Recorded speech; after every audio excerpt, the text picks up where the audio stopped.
Good afternoon and welcome everyone to CASA LA's Fireside Chat. I am Chandler, the CEO of CASA LA. At CASA LA, we organize the community to show up in life and in court to advocate for children and families in LA counties overburdened child welfare and juvenile justice systems. Through an intentional, restorative, and culturally responsive lens, we train a village of committed, consistent, and caring adults who provide equitable, life-affirming connections. Our vision is a Los Angeles County in which all children and families have equitable access to the resources and support they need to be whole and thrive. Our mission and vision cannot be accomplished until our children live in a world that is equitable and just.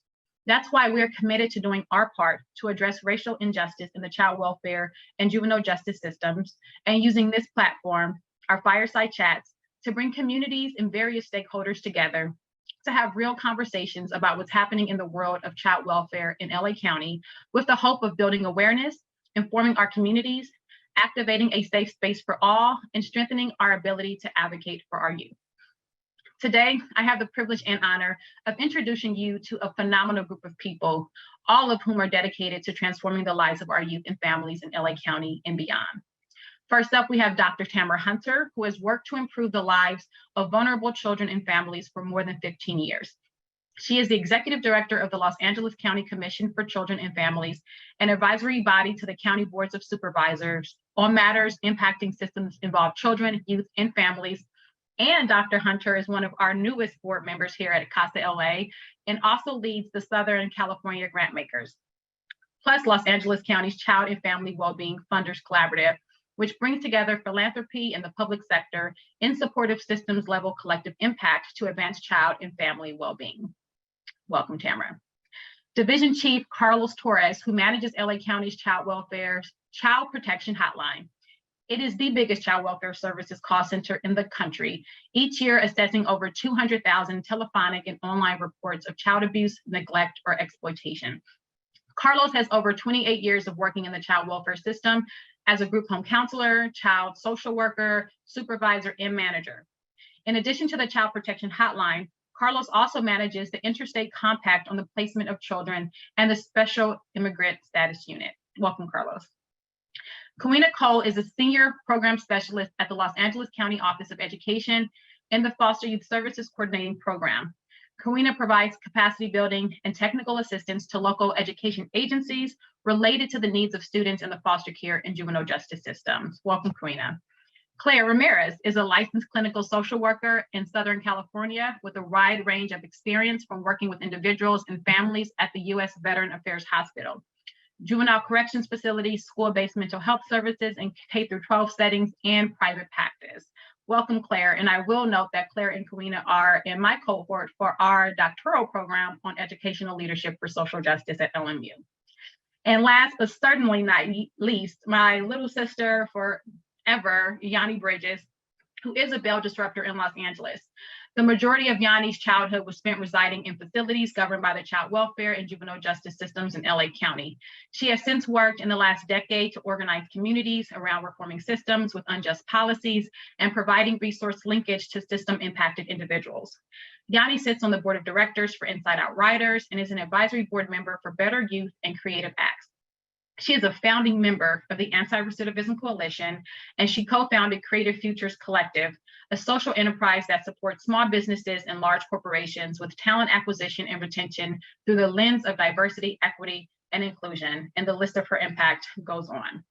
Thank you all so much for taking the time out of your busy schedules to join us, and welcome to our Fireside Chat. For our audience, we will take a few questions towards the end if time permits. So please submit a question if you have one in the Q&A. We are going to do things a little different today, and we'll be playing an Ignite Talk idea for our recent Knowledge is Power Data Summit, which we did through the Racial Justice Committee of the Children and Families Commission around mandated reporting to start us off with a lived experience narrative. Then we'll jump right into our questions. Jovian, go ahead. Hi, everyone. My name is Chandler Cole. A little bit about me. I am a former foster youth and someone who has also experienced and fell prey to the juvenile justice and criminal justice systems here in Los Angeles County, where I was born and raised. I was no stranger to homelessness, gang involvement, or poverty. I was a teen mom that soon after also became a relative caregiver to my nephew for close to 13 years. Life was hard, but being a mom gave me purpose and a reason to live, to thrive, and to become someone my babies could be proud of. Despite the odds, I went to college, graduated with my bachelor's degree, and was wrapping up my master's degree. At the time, I had a good job with a fiscal sponsor, and I managed a portfolio of clients that included LA County, LACUSC, and various nonprofits and public health projects. I was engaged to be married to my soulmate. I was an amazing mother. I loved being a mom, and it's something I took great pride in. I was on the board of and a founding board member of an amazing criminal justice reform organization called ARC, our Anti-Recidivism Coalition. I was the first person that was system impacted to be appointed to the Juvenile Justice Standing Committee, which is a subcommittee of the Board of State and Community Corrections. I was a true advocate for children, families, and vulnerable communities like myself. I did everything I was supposed to do. I pulled myself up by my invisible bootstraps. I code switched daily to be accepted in spaces that didn't look like me. I did everything I was supposed to do, everything I was told to do, but it wasn't enough. One day I received a call from a social worker saying that a report was made that my then fiance threw a grand piano at my nephew, and I needed to immediately take all of my children to LACUSC, one of my clients, to be examined for signs of abuse. I was so confused. The social worker wouldn't give me any details, and I was honestly waiting for a talk show host to come out and say I've been pranked, something, because the allegations not only lacked common sense, but it was impossible for any human being to do. Within an instant, my entire world was disrupted, and I was shook to the core.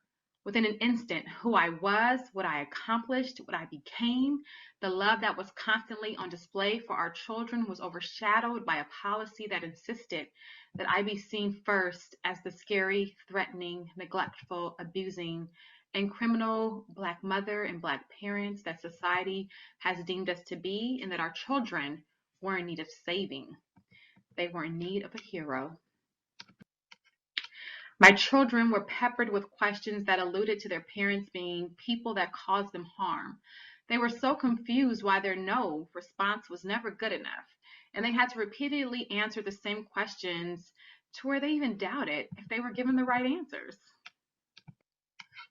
The worst part was taking my 4 children to the hospital, where they would be stripped naked by a stranger and examined for signs of abuse in a room that their mother, that I, wasn't allowed to be in with them.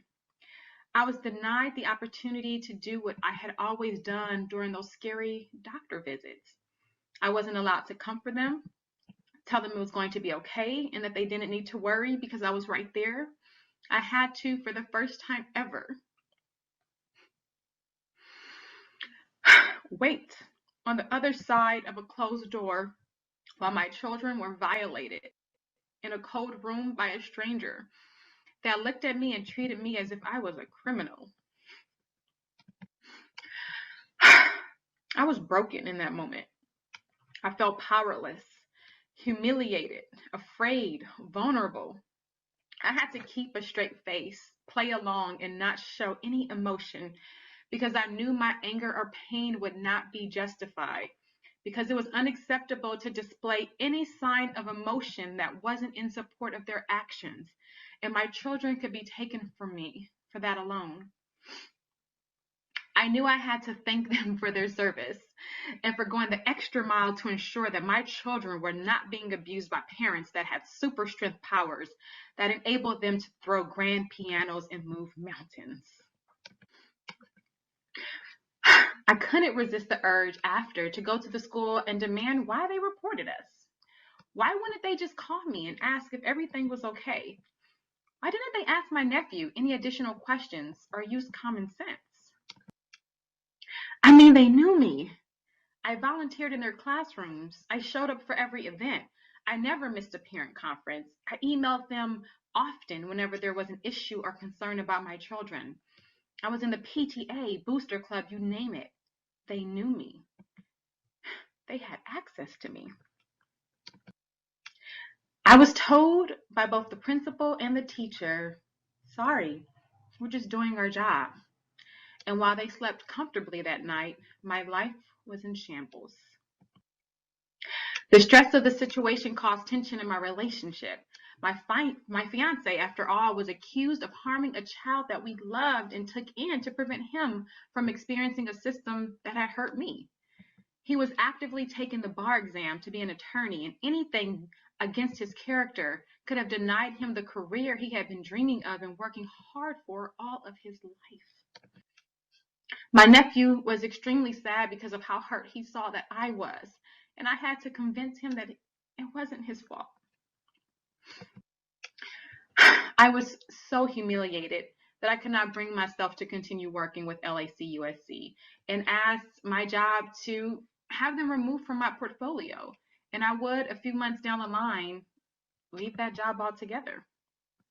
I was afraid of being a relative caregiver because I quickly learned that all of my children could be taken from me simply because of the constant monitoring and policing that came with my nephew having an open case.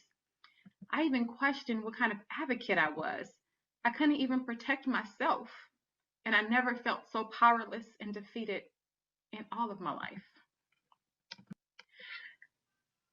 After it was all said and done, the allegations were unsubstantiated, and after insisting that they did not keep the case open for another 6 months just to monitor and watch us,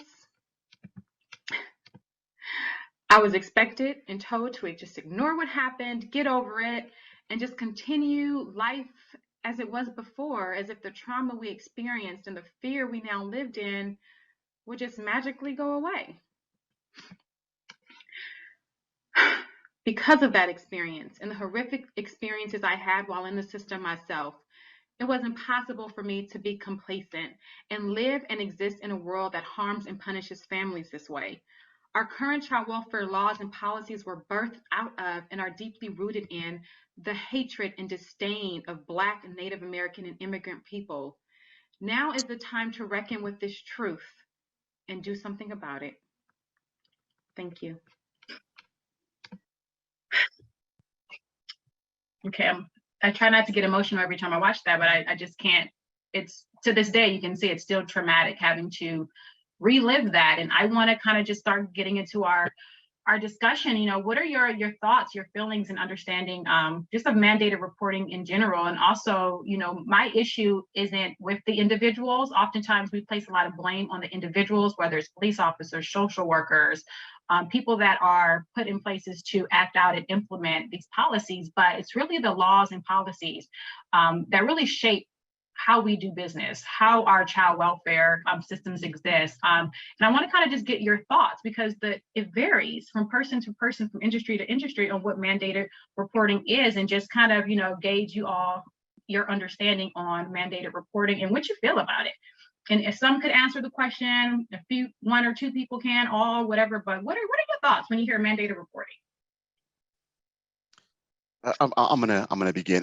The second time that I hear you tell the story, and it doesn't get any easier. I don't know if anyone from our department has ever apologized to you for that, and if not, I'll be the first. Especially since that call came through probably, you know, my division, and someone took it and obviously it didn't apply. You know, some of the we stress common sense. We stress, you know, kind of, you know, you went to college, you know, use that. You have policy procedure, but you also have common sense and you have empathy. So I want to apologize first and foremost, and I also want to point out that sometimes a lot of people are not aware of that trauma that we cause when we go out there. It's like there's this whole thing of like, so the social worker, everything will be fine because they're going to go out there and make everything better. What people don't realize is that social workers, yes, they are there secondary to provide services, but first and foremost, they're there to investigate and be intrusive and do these and ask what I call the A through Z, which is ask all these questions and all this stuff and all these policies that have been placed there for many, many years because of outliers, because it happened once. Then let's add a new policy. Let's ask 30 more questions. So kind of, I'll start off with that and then I'll step back. But I did want to make sure that you got that apology. Thank you, Carlos. And I'm trying not to cry again because I never got that apology, so that I got to process that. Give me a second, but thank you. Anyone else's thoughts on this?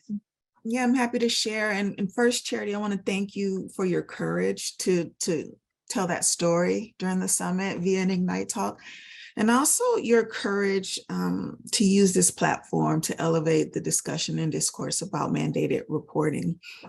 So when I think about it, I believe that we have to view it within the context of our child welfare system and society more broadly. So that means that we have to include all that we know about institutional and structural racism and anti-Blackness in particular.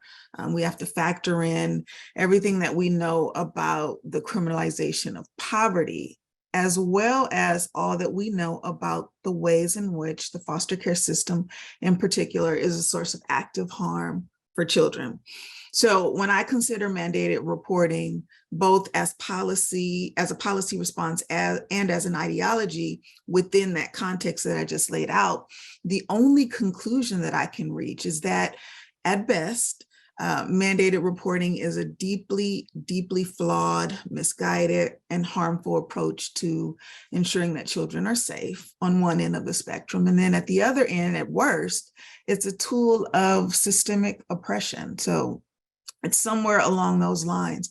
The last thing I'll say, and then I'll step back and leave space for others, is that child welfare, my field, has this really strange relationship with harm. I call it the harm paradox, because our primary goal is to ensure that children are safe, which means free from harm. Yet there is just a staggering misalignment between that stated goal and what we do. There's tons of data available on the ways in which our policies and practices are not only ineffectual, but are sources of profound harm to kids, families, and communities. And even though we openly accept and acknowledge the truth of that, we continue those practices. I believe that a large part of that is because those most impacted by those practices and policies are Black and Brown. And I think that mandated reporting is a perfect example of this sort of harm paradox that exists in our field. Absolutely, thank you for that. And does anybody else want to touch on that before we go to the next one? I think I'm going to jump in here. I think the idea, thank you, Tamara, for speaking to that, Dr. Hunter. Sorry. Speaking to that, I think a system that was created originally to protect and preserve white families, and eventually started encompassing Black families, but used as a tool to police and inflict harm on Black families. I think at this point where we're at is there's a lack of accountability for mandated reporters. I think, and I'm going to speak to more of the reports that are coming in that are literally a result of an unresolved conflict between family members and community members, and or CBOs, even service providers, which we witnessed. In addition to that, having law enforcement and also social workers fabricating details intentionally on families. And I want to speak to that part because I think that leads into a lot of the reason why there are a lot of unsubstantiated reports. And I don't know that that's really been a conversation or how to address that. Absolutely. Thank you, Yanni.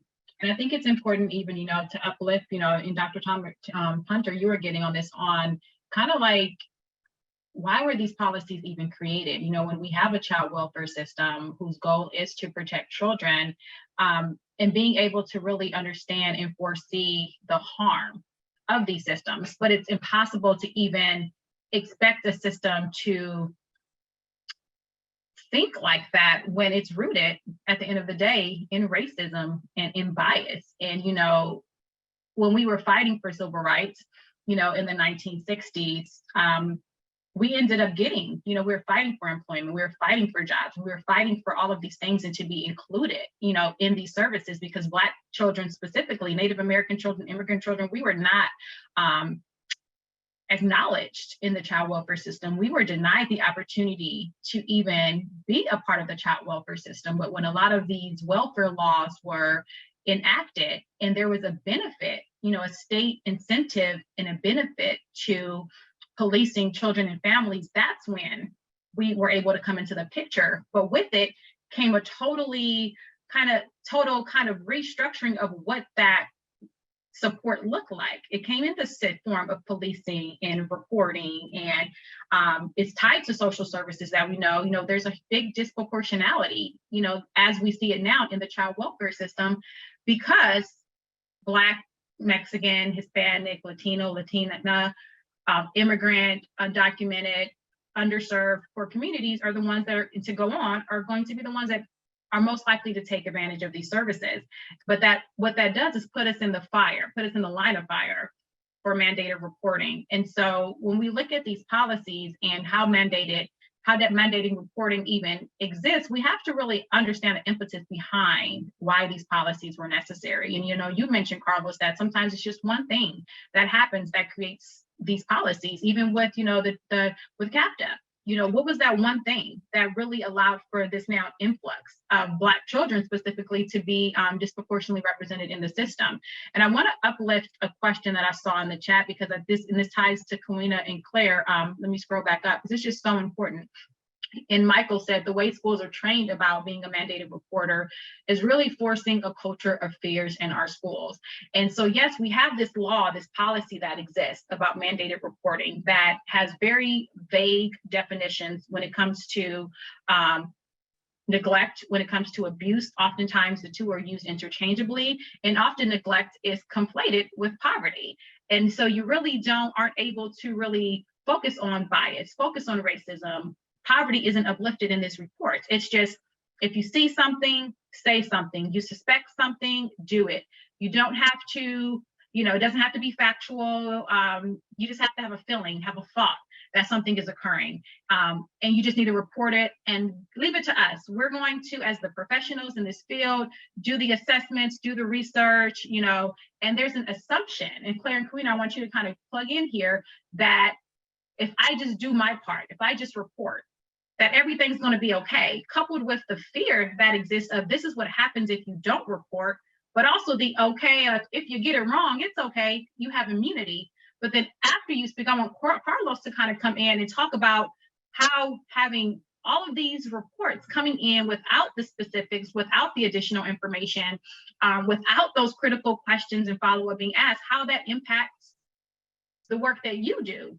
And then we'll kind of tie into how that creates a system that requires millions and millions and millions of dollars to investigate and criminalize and surveil for communities. So I'm gonna stop there. But Claire and Karina, you guys are mandated reporters. You guys, Karina, you've been taught mandated reporting training. So maybe you can go first and tell us your experience with mandated reporting, and what that experience was for you as a reporter, and what you feel you could have or needed more to do your job more, or even what you didn't know that you didn't know. Absolutely. Thank you. I wanted to start by also just thanking you for your vulnerability and for leveraging this platform to have this conversation, and to the question that was raised. I think I have a unique perspective as an educator, because I was also a child welfare social worker for years before moving into the education field. And so what I have found, although I have gone through mandated trainings every single year for probably the last 12 years. And I have to say that even when I was a DCFS social worker, the training in terms of making a call, because even as a social worker, I was required, if there was a new allegation, to make a call to the hotline. And I do feel that on the education side, there is a great amount of fear around making calls, which I'm not sure that folks really understand. Like sometimes because we see this high number of referrals that are coming in, there's a lot of times where educators are like, I don't want to make this call because I know mom's going to know that it was me, and then I'm going to have some kind of conflict with them. But at the same time, if they seek any kind of consultation, they're always told, if you any kind of inkling that there's any kind of thought, you need to make a call to the hotline, because in the training, what you get is you can be fined, you can be jailed, and there is no real like focus on, and really, because there is no consequence for making a false report. And so it's like, I'm going to err on the side of caution, and I'm going to make the call, even though I don't have enough information that would rise to the level of even reasonable suspicion, because that is what we're trained, that term reasonable suspicion. And I think the problem with that is that's a very vague term.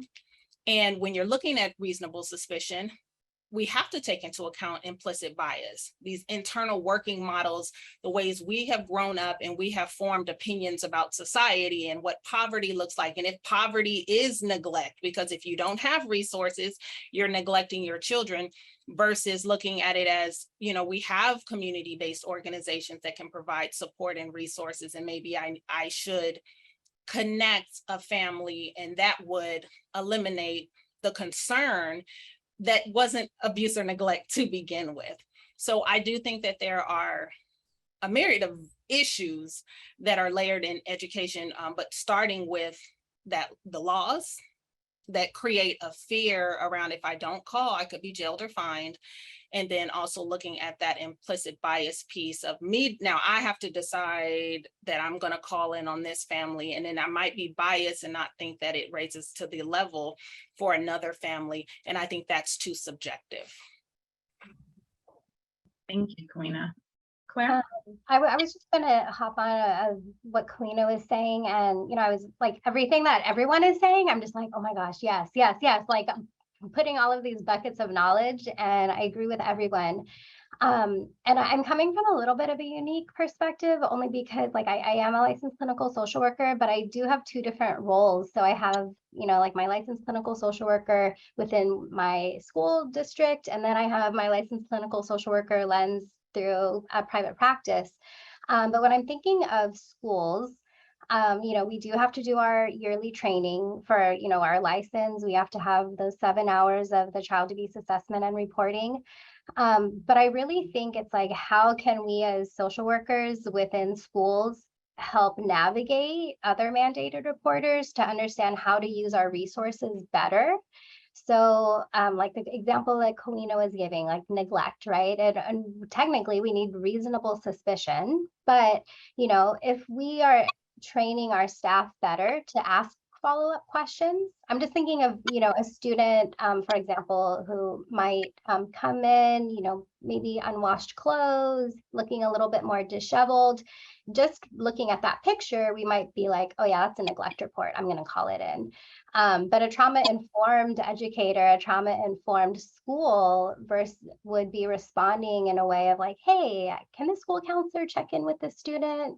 Something seems off, right? So asking those questions. And this happens a lot at my school district, where we'll meet with the family and, you know, we realize, you know, they're homeless. They don't have anywhere to wash their clothes, but it's not necessarily a neglect report. But it's like, how can we use the resources within our school district to connect that family to resources where they can have, you know, washer dryer at school possibly, or, you know, connecting them to an agency who can help them find that resource, whether it's food, clothing, laundry, all of those things. And I think having that social work lens, you're really looking at, okay, yes, this is a problem, but is it a problem that I need to go directly to the mandated report, right? Like, is the child intentionally being neglected? Or can we refer the family to an agency that can help with that specific need, which would divert this report and help the family, right? So those are just some of my thoughts, but I agree with everyone of what they have commented, but I was just thinking of the social work hat within schools and in private practice as well. So yeah, thank you for that. And that's so important. And Carlos, before you respond, I do want to throw another question at you and Kalina and Claire, because this is an important perspective that we don't really talk about or focus on. And I forget, Tamara and I were somewhere, maybe Tamara uplifted it, but you know, what mandated reporters perceive or assume as their role. Like, what do you based on not only what you're taught and trained, how mandated reporters perceive their role. Because when you go and look at the training, you know, and I took some of the trainings, I've been researching some of the trainings, and it really, if I were to leave that training, haven't experienced any of the trauma I experienced, had any involvement with the child welfare system, I would feel so empowered to be a hero. And the state's training literally calls it hero training. And we take hero quizzes. And we know these spaces are riddled with white saviorism. And we're not going to act like that doesn't exist, you know. When you have that coupled with now this hero training and you feel empowered, I walked away after the training like, dang, I'm about to go report some folks because these kids need me. I'm going to go save these people, you know? And I felt that knowing what I know. And I had to be like, hold up, no, no. So I'm curious to know, like, what did you feel after taking those trainings? And on one end, and that's assuming you actually paid attention to the trainings, because we also know you can just kind of pop through them, you know, answer some questions and pass without really having immersed yourself in the training. So like, what was that experience like for you after taking the training? Like, did you feel good? Did you feel empowered? But then also, did you feel like once you made a report, that you had trust that based on the training, the system would take over and do a good job and you didn't need to know anything else? So I'm curious, like, what was that for you? I can start. I can, like I said, I've done mandated reporting training forever. And I am a person, I actually still focus on the training, and it's because I'm just vested in this work of what the trainings look like from year to year. But I will say, when I initially was trained as a mandated reporter, I was not prepared. When I think back years ago, I didn't know what a mandated reporter was, even though I was going through the trainings year after year. I was just kind of like, if a kid is hurt, I think I need to call the hotline. And so that's unfortunate. But I think after having years of experience and then actually working in a role where I'm investigating abuse or neglect, that shaped my view on mandated reporting more than any of the trainings that I've ever been through. And I think one of the problems is it is digitized. You, like you said, you can just click through it. You go watch a video, move forward, answer a few vague questions. And even if you get them wrong, they give you the answer. So it's not like there's any real like test of learning and really understanding the concepts of mandated reporting. So I think it should be more interactive, if nothing else, where folks can ask questions, bring up real life situations, have some dialogue around it. Because even the examples in the one, I just did one literally, I think last week, I was due for my annual. And I remember like focusing on the scenarios, and they were just so I'm like, who created this scenario? This is like crazy. This is not even like something realistic, or if it is, it was just like so weird. And so considering more realistic scenarios even, and again, having that dialogue around it and what other considerations and, you know, this level of comfortability asking more questions before moving straight to a hotline call. Absolutely. Thank you. Yeah, I'm the same way. When I first graduated school, I came out and I remember doing my first report and I was like, what do I do? You know, like I really have to attribute a lot of my growth to like the amazing supervisors I had who walked me through the steps.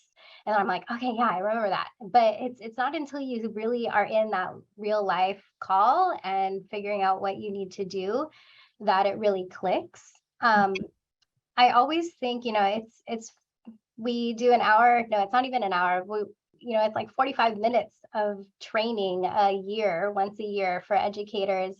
And I always have believed that is not enough. It's just, clicking through. And I'm like, no, we need to do this interactive. We need to bring real life scenarios, because otherwise it wouldn't click. And I think there has to be a lot more emphasis too on like the emotional neglect piece. Like we don't necessarily see, well, for me, I haven't necessarily seen, like how you would think of child abuse in terms of like bruises, cuts, welts. I haven't seen that as prominently as I have seen more of the emotional neglect or medical neglect piece.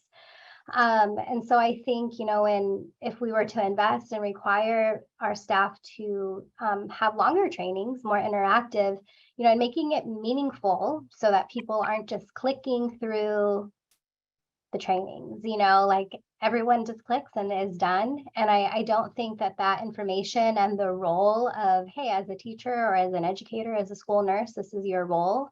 I don't think that gets across when we're just clicking. So we definitely need to create training that is better for that. Absolutely. Thank you. And so Carlos, as chief of the hotline, what does that mean for you all? Because you have folks that are poorly trained. No shade to you, Queen. It's not you, it's the training. It's what you got to train people on. But who are poorly trained, not getting enough information, told not to investigate, not to ask questions, and then you guys get all of these reports, and because of the lack of information you have, you're forced to investigate and do the research and knocking on folks' doors and all that. So can you kind of talk about that experience from your end? Because you get a lot of blame when it comes to this work. And then I just want to throw out there to everyone, when we were doing the mandated reporting work through our racial justice committee of the commission, we really wanted to dig in, and we were excited when folks, agreed to have conversations with us about mandated reporting. And when we heard we were going to have a conversation with the chief of the hotline, I was ready to grill him, like, what the hell are you doing over there? But he was just like, I agree. Like, this is an issue. This is a problem. And I just want to thank you for that, because that's what we need. That's the type of leadership we need in LA County. People that are going to own what's wrong, have accountability and want to work towards solutions. So one, thank you for just approaching things the way you did, because it really gave me a lot of hope with the transformative work we want to do here. So go ahead, Carlos.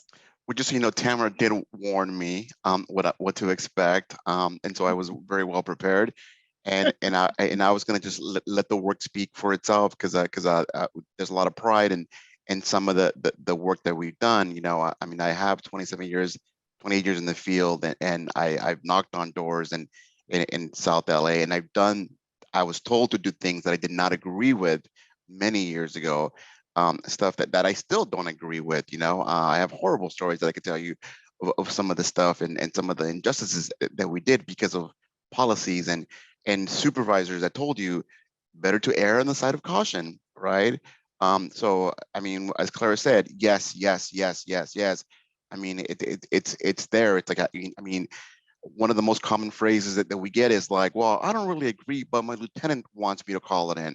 Or I don't really agree, but the principal wants me to call it in. Well, I don't really agree, but the attending physician wants me to call it in. It's like a common thing where people are just doing to basically CYA. They're being told to. And so just because someone says that they were told to doesn't mean that we're going to say, okay, cool, right? I know. There's a grilling process, right? There's a reason why calls take 20, 30 minutes. And it might annoy some of you when you call and we take 30 minutes. It's because we are not going to just basically be your secretaries and type what you say. We're going to ask you a lot of questions to get to the meat of the situation, so we avoid situations like with Charity where it's just like, oh, okay, piano across the room. And so it is a big, long, tedious process. Even the way we interview people to get to the hotline now is we set up scenarios where they do have to kind of, we throw in a little implicit bias in there to see if the supervisor and worker that's coming can actually catch on it and actually address it during the simulation that we're doing to assess people for the hotline. So I don't know if I'm answering your question, but I think Charity, you hit it. It's the four-letter word, the fear word. There's fear everywhere. Fear. My life would be so easy if I just said, just take it, right? I wouldn't be fighting with my attorneys and with all these people that basically say, it's a liability issue, it's this and it's that. So I have to rely on people like Tamara, where we look at the data. What is the data telling us? The data is telling us that despite us receiving 180,000 calls 12 years ago and 220,000 now, and 180 even in COVID, caregiver fatalities caused by caregivers continues to go down. And of course, none are acceptable. But back then, we were seeing 60 caregiver caused fatalities. Now 10, 15 per year, still a lot. But despite more calls to the hotline, and despite, believe it or not, less in-person responses, investigations by the hotline, fatalities are going down, right? I mean, variety of reasons, right? More services in certain communities, better systems at the hotline, better investigations by DR by ER workers. So a lot of reasons. So there is hope in that. I hope I didn't take up too much time, and I hope I answered your question. Well, that was great, and I really appreciate you uplifting all the work that's being done now to really vet that out. And I do want to throw out there too that what we're talking about here is primarily reporting around neglect that stems from poverty. And unfortunately, because there are so many cases that come in that are in the realm of neglect. And I just want to throw out there, we've seen, because of the death of Gabriel Fernandez and other children that really caught the eye of our media and the hearts of our county and our country, there has been an increase in reports being made to the hotline. And we're seeing a lot of the fear also tied to that. There's a Netflix documentary, there's so much going on in regards to children being abused, being hurt, being killed in the system or outside of the system. And we're seeing that because of the influx of these calls, keep me honest, I think it's closer to 90% of the reports made, maybe 75 to 90, are unsubstantiated. And so how does that help our children if we're seeing that most of these reports are being unsubstantiated, which is also leading to us missing those children that are being abused, missing those children that actually need the help and need the support, but all of the resources are really going into addressing issues of neglect that the community can better serve our children and families with, that can be diverted elsewhere. So can you talk to me, Carlos, about how, if you could reimagine how reports were made in support of true child and family well-being, what would that look like for you all? If you could just envision your department being what it needs to be in support of our children and families, what could that be? What would that be? Right now, the thing that most of us are struggling with is the ceiling, right? No matter how innovative we want and creative to be as fair as possible to certain communities and that have traditionally been disadvantaged and so forth, there is that ceiling, and the ceiling is not the policies, because the policies come from somewhere. The policies come from the laws, right? And so I get to a certain point where, I think, an LA Times reporter, kind of coined it perfectly. LA County has the world's biggest law firm, right? And I'm sure LAUSD has their own law firm, and LACO has their own law firm. And basically, when it comes down to it, is like we're told you can't go this far because the law says this, right? And so when it comes to general neglect, which in my opinion, the general neglect law is the Grand Canyon. The California general neglect is the Grand Canyon. It is so vague, so wide. You could put anything in there. You can twist it so you can put anything and say this is general neglect and get it off for investigation. And sadly, you look at other states like Utah, Oklahoma, and Texas that are saying general neglect is way too broad. Let's be specific, right? So they use words like blatant disregard, right? Which basically says, well, okay, cool. That's blatant disregard. I'm going to call it in. Where ours is just like, it's so vague, right? And now they try to modify it, and they add like to take into consideration parents' economic disadvantage. So now we're supposed to consider, poverty in there, but just consider it, right? And that's the problem. It's like someone mentioned, vagueness. I mean, it is as vague as possible. And so when you leave it as vague as that, you're going to basically, and you bring it before an attorney, they're going to say, okay, well, let's go as far as possible with the vagueness, because we don't want to get sued. We don't want something to happen. And then we're going to be, in a bind. So it is that. And so I think that is kind of like the big elephant in the room. And I'm not seeing a lot of push to really address that on a global perspective. And until that happens, no matter, that saying about, don't blame the player, blame the game, and that's what it comes down to. I mean, ultimately, social workers, police officers, we're players, right, in this massive game. And if the game is stacked up a certain way, we can't win it. Yeah, I want to chime in about that, if I may, Charity, because Carlos is exactly right. So many of the problems that we have with mandated reporting are codified into law. It's coercive. Reporting professionals are threatened with the loss of credentials, fines, or even the loss of their freedom with being imprisoned if they don't report any and everything. And then our general neglect statute is also overly broad and leads to more families being brought into contact with this system, because it's a really wide net. And to your point, Carlos, about the recent law that I think you're talking about that amends, there are two actually that were recently signed by the governor, and they were both sponsored, I think, by our partners at COC. One was a very courageous attempt to modify the mandated reporting statute and something similar for general neglect. I was able to watch that bill as it moved through the legislative process, and it started off very strong, incredibly compelling, and exactly where we need to be if we want to reimagine this system. But as it moved through the process, it became watered down. Fear was a factor, bias was also a factor, and we ended up with the legislation that we have, which is still a win and a step in the right direction. But this is going to take courage.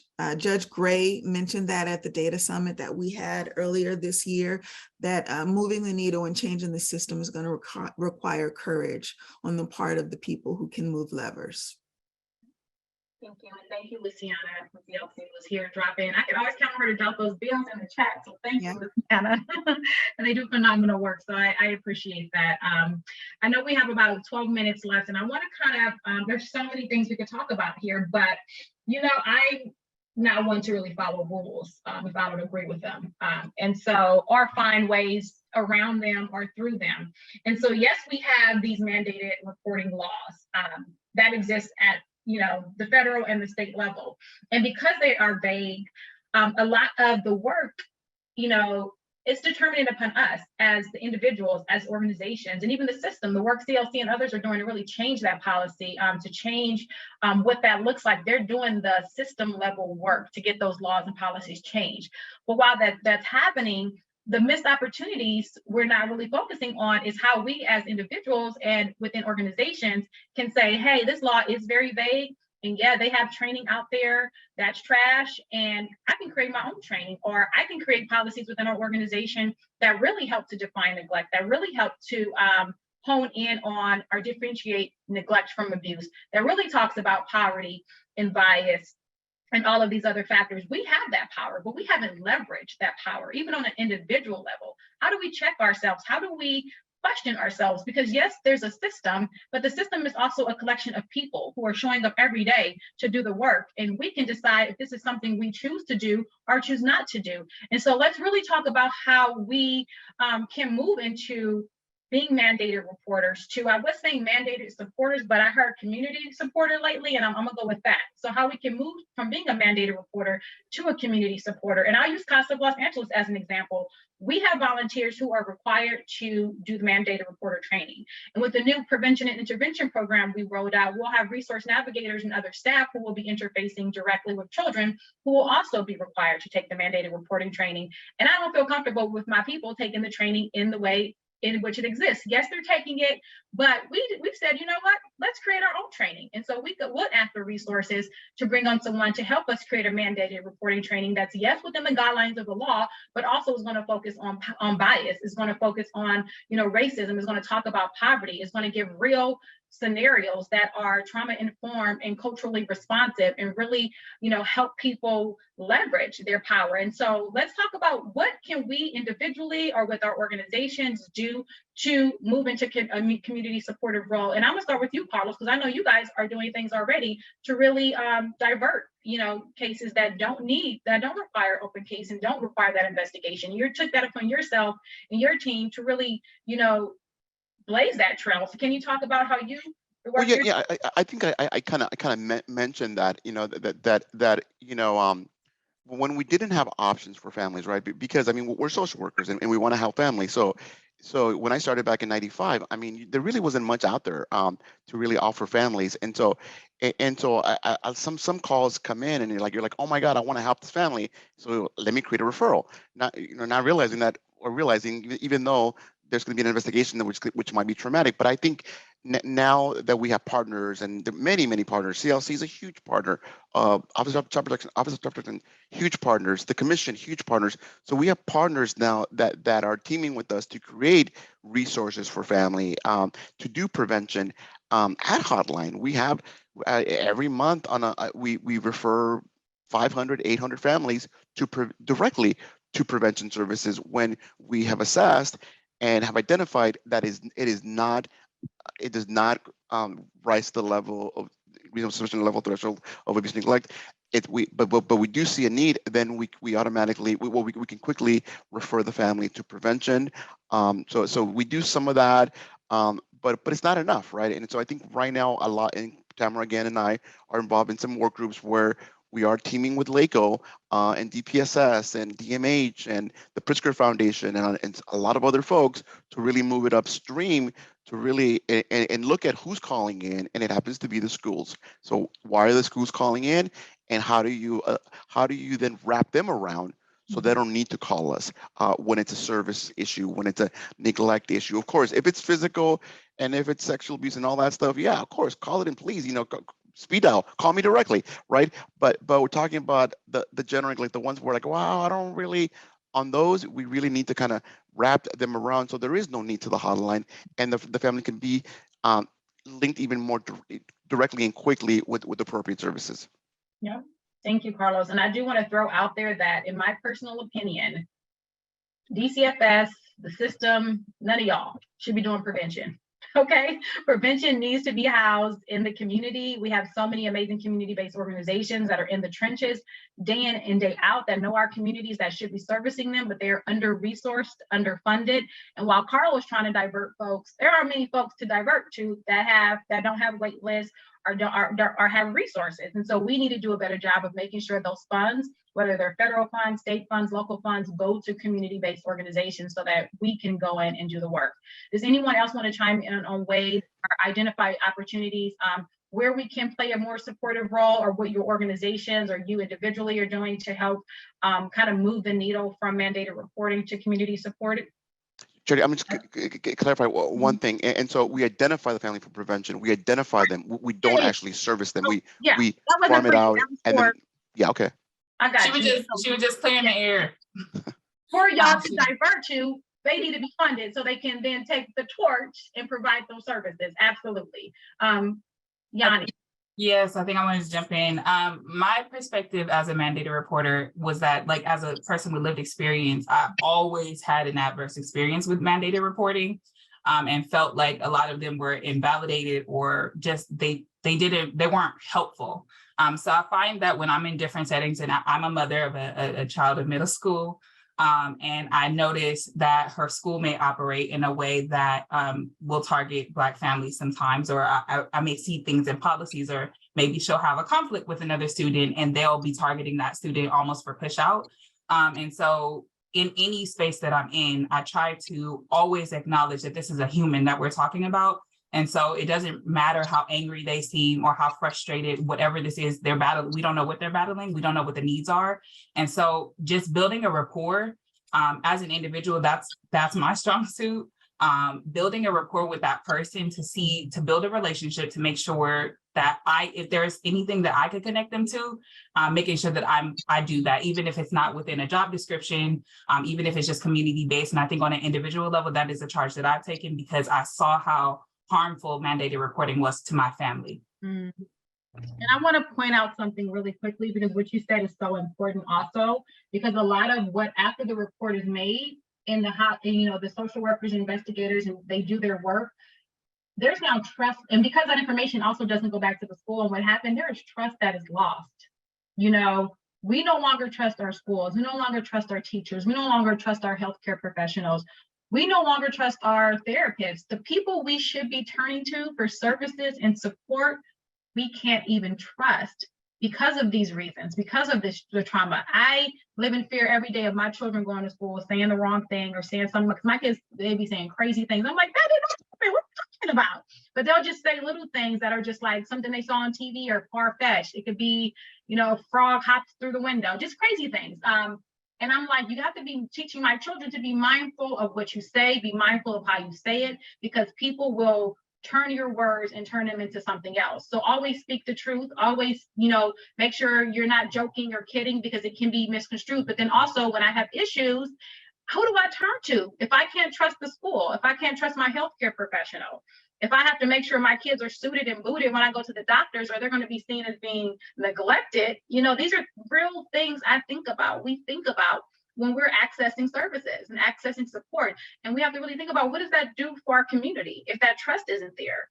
If there's a fear of not reporting, but then also a fear of just existing, that's a problem. And it's going to cause so much strife. So would anyone else want to kind of chime in? I did. I wanted to add something, and thank you for that point. I think when you posed the question about being more of a supporter, one of the ways that I see that playing out is in supporting educators, since we know there's a lot of calls that come in from educators, is also just identifying those supports in the community. Because what I have found in practice is, if it's too hard to find, like there's this need, but I don't even know who to call, what organization provides this service, it gets stopped, and then it may, like, the hotline might become the easier method, because I know that number. I mean, I know that's hanging on the wall, so I can call that in versus doing the research to find it. So I think that's one way I could see myself in my current role as I'm providing capacity building, because a lot of times, because we are LACO and we're foster youth services in education, folks come to us because we're the kind of the in-between. And so that's one way I could see that, just making sure that the districts that I'm supporting, and hopefully that information will trickle down to the classroom, but knowing those resources, who to go to, so that it's easy, because if it's too hard or too complicated, they typically divert to the easier road.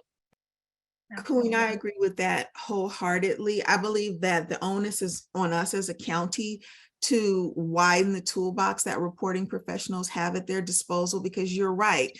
The hotline's the easy way to go. I think that it's on the county to develop a prevention infrastructure that includes high quality community-based supports and services. And we have to build the pathways that will allow reporters to very easily connect families to those services. And to your point, it has to be just as easy as it is to pick up the phone and call the hotline. Absolutely. Thank you. And Claire, I saw you unmuted. Did you want to add? Yeah, no, just like echoing what everybody says. I think, when I'm looking at it from a school perspective, something that at least my school sites have done is when students are enrolling, we really have utilized scalings and using ACE scores to identify in advance which students might be higher risk, and so that we know which students maybe to touch base with at an earlier time, right? We're trying to be preventative to meet with the family, see where their credits are, but also, hey, what does housing look like for you? What kind of support would you need? Working on that preventative end to intervene earlier. And I think it does come down to, I've always thought, like, as social workers or working wherever you are, we have to take this mindset shift from being, individualism to collectivism, where we have to rely on the community, and, we have to recognize how we each are connected, and the ripple effects connect us all. And so it's not just, oh, I made the call, click, done. It's really, okay, I may have made a call, but how else am I connecting with this family so I can maintain that relationship with them to connect them to what they need? Absolutely. Thank you, Claire. And in closing, I just want for everyone here in our audience to really check, really learn about mandated reporting. And most importantly, take stock in the trauma that occurs for children and families that are reported when we have social workers and police officers showing up at all hours of the day, imposing trauma. Sometimes children are removed for 10 days during an investigation, the harm that can cause. Jobs are lost, relationships are lost. I'm still healing. And this happened 10 years ago. I'm still healing. We need to be mindful of that. And it's so important that reporters understand the trauma that families experience as a result of their reporting, and to make more trauma-informed and culturally responsive reports. We want instances of abuse to be reported. We want those children and babies protected, but we are doing a disservice to those children that actually need us when we're reporting instances of neglect that stem from poverty. And so really do some critical self-reflection and think about, on an individual level, what can I do to support this? At an organization level, if you have a leadership position where you can dig in and change policies, where you can question things, where you can resist things, do it. I double dog dare you to do it, because there has to be a collective effort. And the more of us that are doing it and saying it, the more likely the needle is to move. So just thank you all for this very powerful conversation. This fireside chat will be up on our YouTube channel, and we will be attaching other resources where people can educate themselves more on mandated reporting. And I am just so blessed to be here with you all, and Carlos and everyone, for the work you're doing. It's very inspiring. Thank you. And look out for my dissertation. It is on mandated reporting and using schools as the nexus to address intersectional social justice. And it will be the blueprint and roadmap for how we can do this specifically in schools. So I'm excited about that. So thank you all. Bye.